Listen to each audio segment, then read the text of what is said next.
નમસ્કાર, YNN ન્યૂઝમાં આપનું સ્વાગત છે। સમાચારમાં વાત કરીએ તો ઉપલેટાના શહેનશાહ સખી સરકાર હઝરત જલ્દી શાહ પીરનું વાર્ષિક ઉર્સ મુબારક દર વર્ષની જેમ આ વર્ષે પણ ખૂબ જ ધામધૂમથી ઉજવવામાં આવ્યો હતો।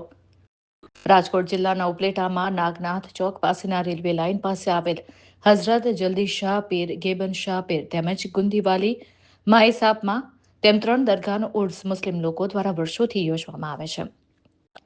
આ દરગાહ ઉપલેટા ખાતે રાજાશાહી વખતથી રેલવે લાઇનથી થોડા જ અંતરે આવેલી છે, જ્યાં દરેક હિન્દુ મુસ્લિમ સમાજના લોકો વર્ષોથી દીદાર કરવા આવતા હોય છે। આ દરગાહ પર પેઢી દર પેઢી અને વર્ષોની પરંપરા મુજબ ઉર્સની ઉજવણી કરવામાં આવતી હોય છે, ત્યારે આ વર્ષે પણ દરગાહનો 2 દિવસીય ઉર્સની ઉજવણીનું આયોજન કરવામાં આવ્યું હતું અને શહેરમાં ધામધૂમથી જુલુસ પણ કાઢવામાં આવ્યું હતું। આ દરગાહ પર બંને દિવસે હજારો શ્રદ્ધાળુઓ દરેક સમાજના ખૂબ જ મોટી સંખ્યામાં દર્શન કરવા આવતા હોય છે અને દરગાહ દ્વારા બંને દિવસોએ તમામ લોકો માટે પ્રસાદીનું જમણવાની વ્યવસ્થા પણ કરવામાં આવી। Reporter Nilam Bholu Rathod, Upleta.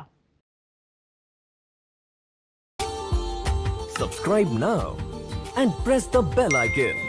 Never miss an update.